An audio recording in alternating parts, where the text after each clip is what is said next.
The following is a world-class Bullshitters exclusive.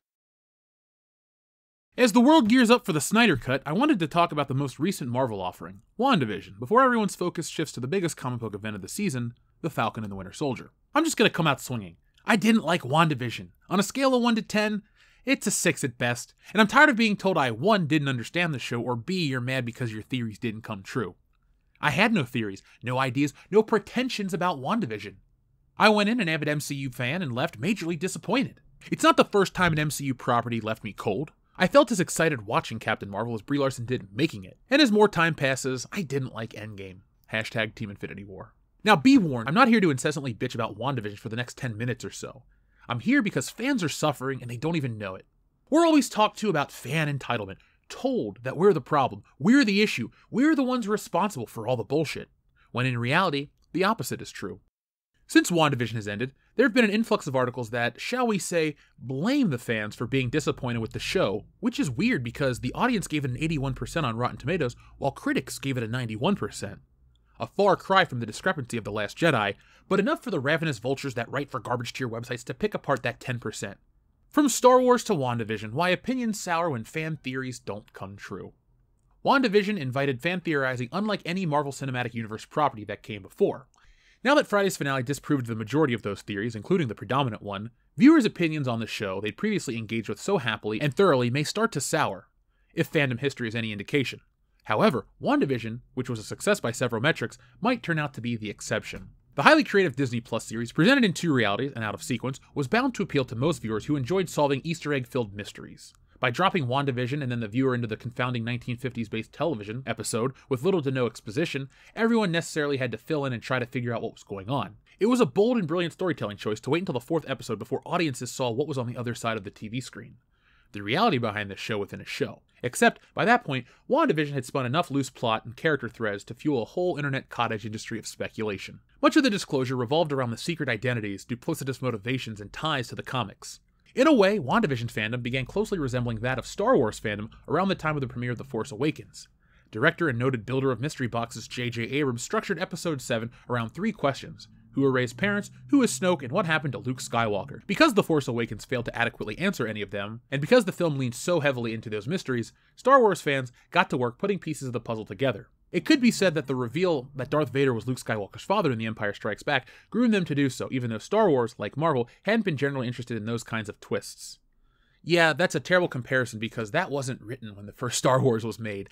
Go back. No one was putting that theory together, asshole, because George Lucas himself hadn't pieced it together. Try reading a book. Go down to your local library or Audible and go read or listen to The Secret History of Star Wars and learn everything about the fucking I am your father twist. No more speculation, no more rumors, no more theories, no more niceness about it. There's fucking facts. Learn the facts, then make your comparison. Moving on. Of course, Rey turned out to be a nobody. Fuck you, Rian Johnson. And then a Palpatine. Fuck you again, J.J. Abrams. Snoke turned out to be the test tube middleman. And Luke turned out to be a jaded retiree on a lonely island. Fans were disappointed that the movie's truth was less satisfying than the narratives they'd written in their heads. But with millions upon millions of fans each having their own thoughts about the franchises where they should go, there's just no single way or even trilogy that could even encapsulate everyone's best ideas. Because of this, a story that depends upon fan theorizing is always going to leave some fans with a bitter taste in their mouth. WandaVision leaned into the speculation as well, not just by teasing and obscuring information in episode, but also how Disney marketed the series.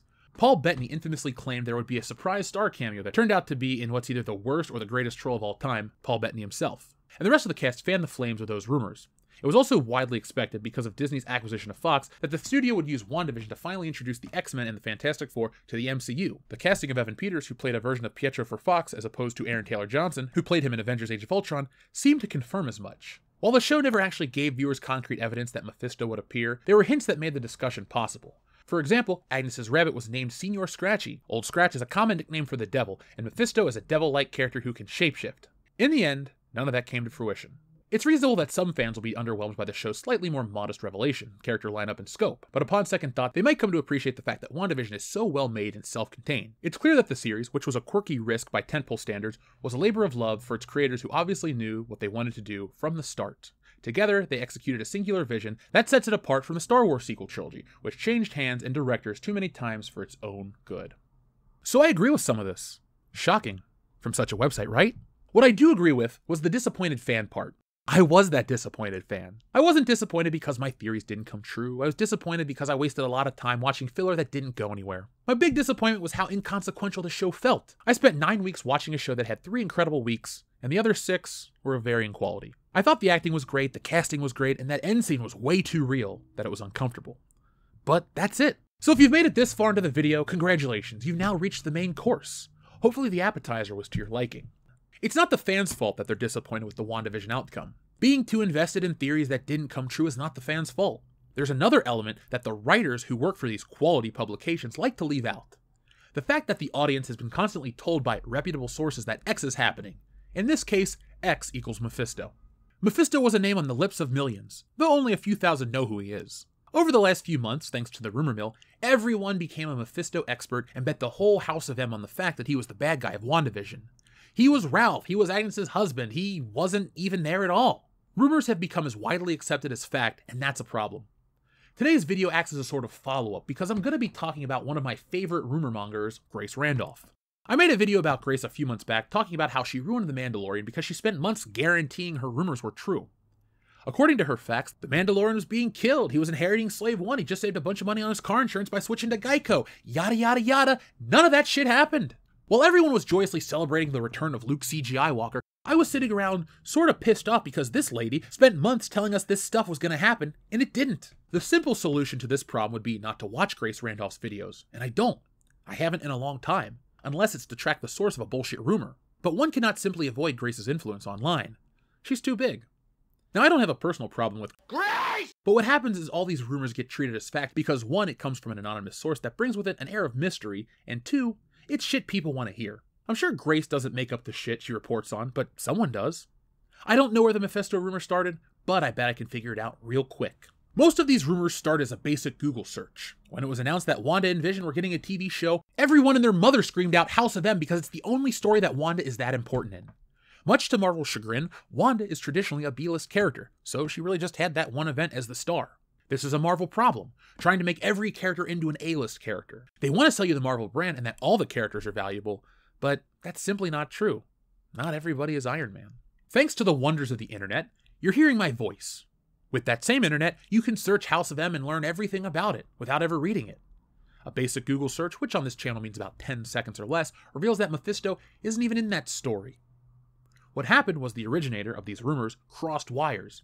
Mephisto does have a strong connection to Wanda. In West Coast Avengers 51, Scarlet Witch learns that her children weren't real, and they were aspects of Mephisto, who was shattered and scattered by Franklin Richards in the Fantastic Four number 277 after he and his parents were captured by Mephisto. Earlier, Mephisto's soul was used by the Scarlet Witch to give birth to twin sons, Tommy and Billy. He, Mephisto, reabsorbed them, effectively ending their existence. Wanda then reanimated her deceased mentor, Agatha Harkness, through whom she cast a spell to make her forget her children in order to ease her pain. That's a lot of information. I found that all in under a minute. It took me longer to copy and paste it than it did to find it.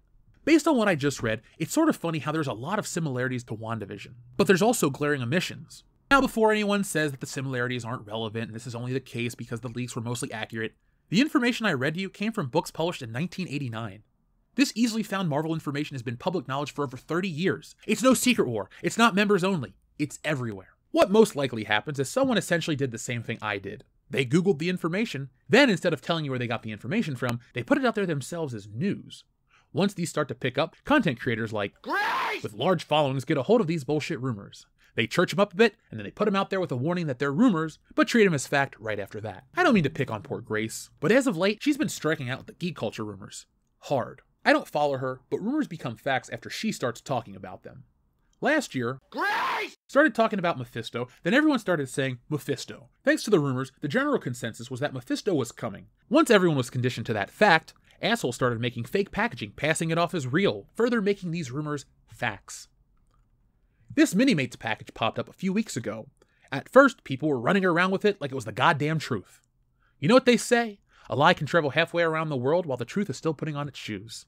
The Mephisto lie spread far and fast. The reason these bullshit rumors can gain so much traction is because they can't be proven wrong until the season finale, and by that point, everyone is already talking about that. The fucked up part is that these rumor mongers slip away scot-free too.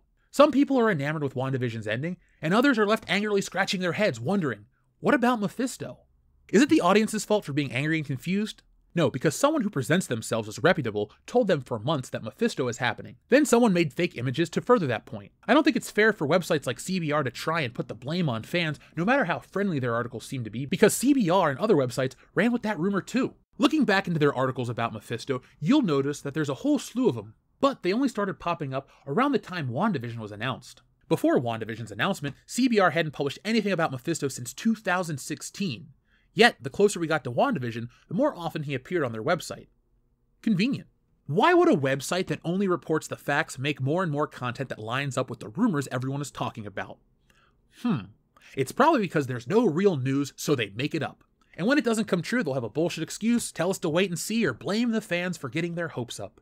No matter what, it's our fault. As I said earlier, I didn't like WandaVision because it felt inconsequential. The show was sold on a sitcom aspect, but as each week progressed, I was left watching bad parodies of bad sitcoms that added literally nothing to the show. The rumor, the speculation, the fun! Yeah, no. Narratively, it was all over the place, but like I said earlier, this isn't really a review of the show. Overall, Disney misdirected us with WandaVision's marketing, but when people start making shit up and pass them off as rumors from reputable sources, the audience believes they're real and suffers the same disappointment over properties they might otherwise like. Thankfully, we have an end to this story, straight from the horse's mouth. WandaVision executive producer explained she didn't know who Mephisto was until fans started theorizing about the villain. All throughout WandaVision, Marvel fans were speculating as to who might be behind Wanda Maximoff's situation or if she's being manipulated by outside forces. And with certain references to the devil, many assumed that Mephisto would be the one controlling Scarlet Witch for his own nefarious ends. Although, we know the secret villain was Agatha Harkness and Wanda herself to some extent, the showrunner of the series revealed that she had no idea who Mephisto was when working on it. There was never any conscious intention on my part to create any Mephisto red herrings because I didn't know who Mephisto was until I started doing press. Why did we talk about the devil so much? That's a real coincidence. He wasn't ever part of storytelling conversations. We were very clear that our big bad is grief, and that the external bad is Agatha. So as a viewer and as a lover of the show and the characters, I didn't want anything more than that. Clearly they're covering their tracks since they changed course mid-production to fight these rumors. That sounds fucking dumb. This is it, the official answer from Jack Schaefer. Mephisto wasn't in WandaVision because he was never meant to be in WandaVision. All the rumors that someone fed Grace Randolph were bullshit the entire time, and they knew it. Either that or she didn't check the sources close enough. I guess we're just supposed to accept that she fed us fake news for a year and blindly buy into her next one. Oh good, I wonder what's next. I have a bridge I've been trying to get rid of. Maybe Grace can help. So what do you guys think about this? I'm just tired of having these rumors treated as fact from all these reputable sources and then they don't come true, and when you're angry or confused or you question why they didn't come true, oh, you put your hopes up, you put your dreams into these false narratives. Well, guess what? Websites like CBR that want to sit and tell us how we're the guilty party, they're the ones propagating that bullshit too. So don't even get me started on all these people. No one's innocent. Everyone's equally an asshole. The only people getting fucked at the end of the day are the fans, and not in the way they'd like it. So folks, I want to know what you guys think. Before you go, head down into the comments section, give us a thumbs up, and comment. We've heard it on good authority that both help. While you're down there, click the link and pick up the comic book. If you didn't know, I wrote, I drew, produced a comic with graphic novel Stealing Solo. It's about the guys from this podcast, and we kidnap a famous actor and force him to remake episode 7 in our basement. This is a second chance that you can get with an all-new hand-painted cover by Anna, that Star Wars girl, and it looks wonderful. And you can get all sorts of fun stuff, including the Fandom Menace trading cards, which are my personal favorite. Those will be available with this campaign, which ends on May 2nd. So if you want to get those, follow the link in the description. They're only going to be available here for a short period of time. So folks, thank you for watching. I gotta go. I got some stuff to take care of. But be smart, be safe, be cool, but always be excellent to each other. And that means you too, Grace and your ilk. Be excellent to us, because without us, there's no one to watch your content. And if you continue to lie to us, we're going to go elsewhere and we're not going to come back.